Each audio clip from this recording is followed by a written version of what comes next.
Ambassador to India, Dr. Philipp Ackermann. Ambassador, welcome to News9 Live. Thank you, Neha. Thanks for having me. Thank you so much for making the time. This is, of course, a very busy time for you, Ambassador. But I have to begin by asking you this. You know, India's Prime Minister Narendra Modi has said time and again that India's G20 presidency is a people's presidency. India is the voice of the global South. Based on everything you've seen so far, how do you view India's G20 presidency? I must say, first and foremost, this was, I think India had brought the G20 presidency to a next level, I would say. Never ever, and that includes Germany as a previous G20 presidency holder, has a G20 presidency be so spread out all across the country. We had, I think, more than 500 meetings everywhere in India, and I remember that I visited eastern Assam, where even there you found signs and clear indications that meetings would be taking place there. And in this context, I would say Prime Minister Modi is right. He brought the G20 to the people of India, and I would even add, it brought India to the world, because all of a sudden cities like Nagpur or Gandhinagar, that were maybe not so much on the map of everybody's world perception, all of a sudden became very popular. And I can tell you only that all the German high officials, ministers who came, senior officials who came to participate in these meetings, they were very impressed by the organizational skills, the hospitality India extended to them, and the way these meetings were organized. So I must say kudos to the Indian presidency, to the protocol, to the ambition, to the Sherpa Amitabh Kant and his team. It's so far an excellent work, I must say. Congratulations. Heartening to hear that, Ambassador. But there are some tricky issues that we need to address. I know you've said recently that this is probably the toughest year for a G20 presidency, that you don't quite, in that sense, envy your Indian colleagues. Neither the Russian president nor the Chinese president is going to be attending the summit in New Delhi. What do you make of the absence of two such important world leaders from this forum, especially the absence of the Chinese president? I think the absence of the Chinese presidents will not spoil this summit. Let me tell you in all honesty, you'll have a very important group of leaders. President Biden will be there, President Macron will be there, Brazilian leaders will be there, South African leaders. So it is unfortunate that the president of China does not attend, but the prime minister will attend, and I think that will not, have any impact on the substance this summit will produce. I would say India has every right to look at this presidency with the greatest self-confidence and pride, actually. So I'm sure that this summit will be the peak of this presidency and will be the success it deserves, basically. Okay, you say that the absence will not really dent the summit in any way. Some have asked if it does take some of the sheen off, but let me ask you this. There is serious concern over the sharp differences that exist within the grouping on the Russia-Ukraine war. We've seen it at multiple forums in the past. There are some who are even asking, will there even be a New Delhi declaration at the end of it all? In all honesty, Ambassador, is that a concern you share? I would say that, and you referred to my statement earlier, saying that this is a very, very tough time for a G20 presidency, and I don't envy the Indian colleagues. Other G20 presidencies were easier than that one. But I think India is maybe the country that is the best suited to find a solution to this very difficult situation. So when it comes to the declaration, I know we are in the midst of negotiations. As you know, we, the ambassadors, are not part of these negotiations. But I'm still very confident that the Indian side, with the help of others, will find a solution for the declaration that will, lead to a consented declaration at the end of the day. Let me tell you that we are very interested in this declaration. We want it to be a success. Germany will do the utmost to be the most constructive partner in these negotiations. But having said that, the Ukraine problem is a problem that affects world economy to such a large extent that we are of the opinion that it must be included in the statement at some stage, in some way. And we have seen that the Bali Declaration, where India again was very instrumental, I think, in getting it. Bali Declaration is a proof that at some stage there is a possibility to get a consented statement, even under these difficult circumstances. And I'm very confident that India will even though there was no unanimity on that occasion. But let me ask you this, Ambassador. Yes, this is a very difficult task for India. Fact of the matter is that China and Russia have adopted very intransigent positions on multiple issues at various G20 meetings. China, of course, has chosen to, the president has chosen to skip this event too. Russia has threatened to block the New Delhi declaration if their viewpoint on the Ukraine crisis is not reflected in the declaration. On the other hand, you have the West that insists that there must be a condemnation of Moscow. Therefore, my question to you, Ambassador, is simply this. Just what is the way forward? How do you resolve this stalemate? But I think the Bali Declaration shows you the way forward. It shows that there is a possibility also in these circumstances to get some declaration, which maybe some of the countries will not entirely subscribe to, but it is a possibility. I don't see, frankly, one country blocking the consensus of the 20 plus others. So I think I'm very confident that with the able diplomatic skills, the Indian delegation and the others who help the Indian delegation will lead to a consented declaration at the end of the day that reflects the Ukraine crisis in the appropriate way. So let me tell you, we have seen Bali. I think we will see Delhi also. Okay, but if Russia says that any condemnation of its invasion is an absolute deal breaker, I'm not. Where does that leave us? In diplomacy, there are threats, and then there is the reality. So let's wait and see. I'm very calm on this matter, I think. Okay. Now, of course, India is a country that has friendly ties with Russia. We have a long-standing relationship. India has said since the beginning that it favors a peaceful resolution of the conflict. Prime Minister Modi's words that this is not an era of war have resonated globally, but some have been critical of India's stance, its refusal to condemn Moscow's invasion, for instance. What does Germany feel about India's stance on the Russia-Ukraine war? And as the G20 host, what do you expect from you? So, let me say the second part of the question is very easy to say. The G20 presidency has to get everybody on board. It's the task of the presidency. So that's a difficult task right now. That's the task of a skilled negotiator. It's less sort of an Indian national task, is more the pen holder's task.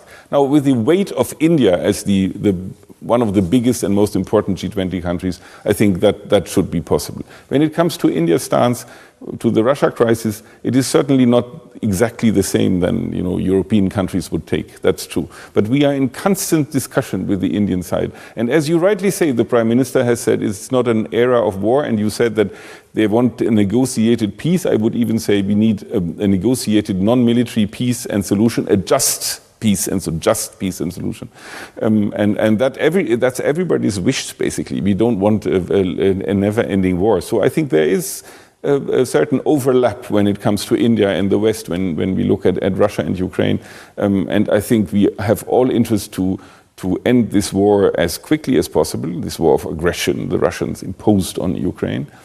But it must be a solution that is just and fair and takes into consideration the country that has been invaded. I see your point, Ambassador, but at the moment it doesn't look like either side is willing to really go to the negotiating table. They're both digging their sides' heel. I'm talking about Russia and Ukraine.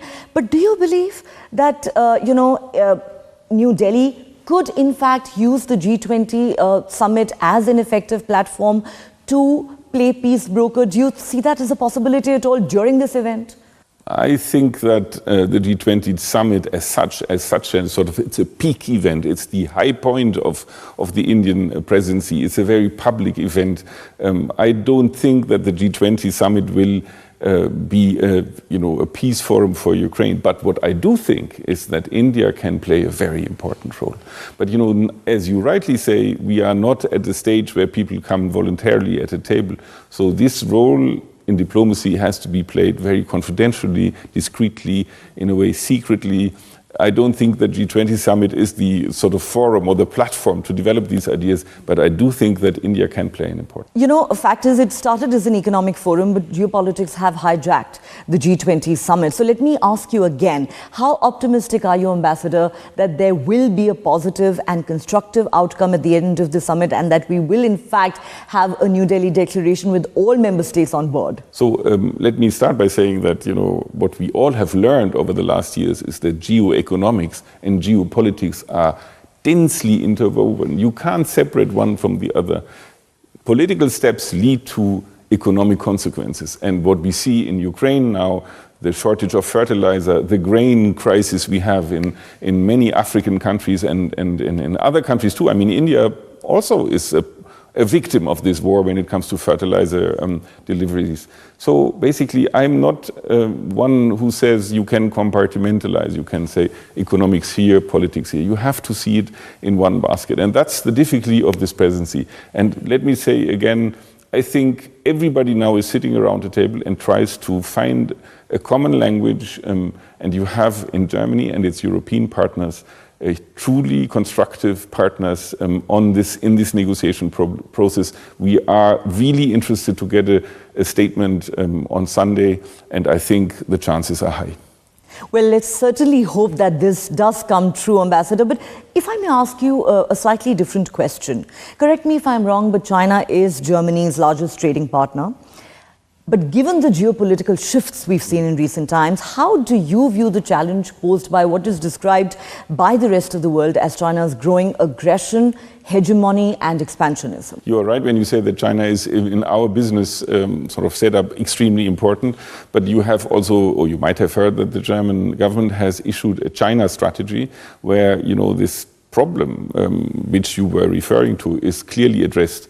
What the German business now is doing, and India is very high on its agenda, is diversifying, not to put all eggs in one basket. So what we see is a renewed interest in India by the German business world and business community, because I think what we have learned the hard way through the Ukraine crisis when it comes to our dependency of Russian energy is that it is not good to hedge, to put everything in one basket. We need to have more diversity. And you know, what other country comes to mind than India when we compare it to China?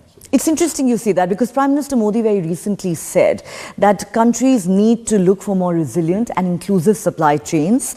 Now, that comes at a time when other countries are increasingly wary of their dependence on China as the factory of the world. Does Germany see India as a reliable and safe investment destination? Absolutely, absolutely. The answer is a clear yes. I think there are impediments, there are obstacles on the way, always. I mean, that's true for every country in the world, but when we see how German business, how German economy is evolving in India and with the Indian partners, it's quite heartening to see, you know, how strong the relations are and how you know, positive the approach from the German side is towards India. And I have to add, that is true in the other way too. So we have a very, very substantive Indian investment in Germany. Indian private sector is very strong, and we see a renewed interest in investing in Germany, and that's also very, very positive. Last couple of questions, Ambassador. There are countries like the United States that today see India as an effective countervailing force against China, especially vis-a-vis hegemony. How does Germany view India's role vis-a-vis China?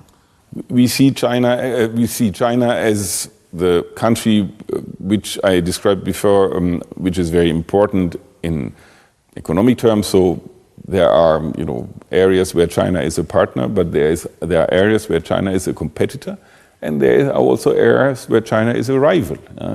So China is very, very differentiated. Our view to China is very differentiated. Our view to India is less differentiated. India is a democracy. It's a very resilient and stable country, a country that has undergone a development like no other in the last 20 years, I would say. So I think that our investment in India, our political shift and economic shift towards India reflects that view of ours, that India is a very, very important partner in the region. And when you look at the whole Indo-Pacific, you have to say that it is in our interest to have India as a strong partner here. Last question, Ambassador, I promise you. Germany is India's biggest trading partner in the European Union. Indian students make up the highest number of foreign students in Germany, over 42,000.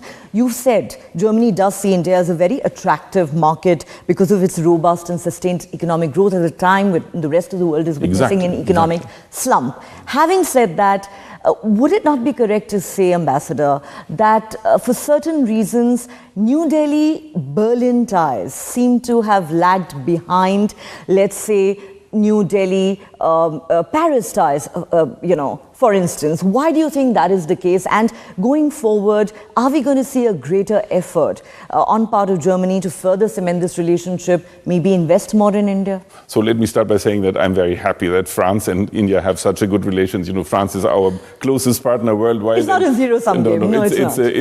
And if France is doing well with India, that means also Germany is doing well with India. But I think that what you've seen over the last 12 months is with the new German government, not so new anymore, German government, is such a clear commitment to the Indian-German relations that you will be surprised to see that half of the German cabinet were in India right now. Now, G20 helped certainly, but most of the ministers took their time to reach out bilaterally also to their Indian counterparts. We have in the last couple of months, I have been hosting almost every minister of the German cabinet. That's a great development, and I'm very happy that on this highest level of relationship we have this good dynamics, the momentum that is here. But you should not forget, it is very visible when the Chancellor comes here. It's extremely media prone when people come here and do press conferences. But there is a sort of a structural relationship that goes way, way back. And that is so deep and so intense that I would say India-German relations have always been very, very good. I'm referring to academic cooperation. You were referring to the students. I mean, this is amazing to see how many students are coming to Germany. Cultural relations, are so old and so established that I would say India and Germany are really strategic partners on every level, and you'll see more of Germany in India, hopefully more of India in Germany too. And I'd say that with all the geopolitical difficulties, our countries are getting closer to each other. Certainly good to hear that. On that note, Ambassador, it's been a pleasure talking to you. Thank you so much for making time for us, and here's looking forward to a successful G20 summit. We wish the same. Thank you, Ambassador.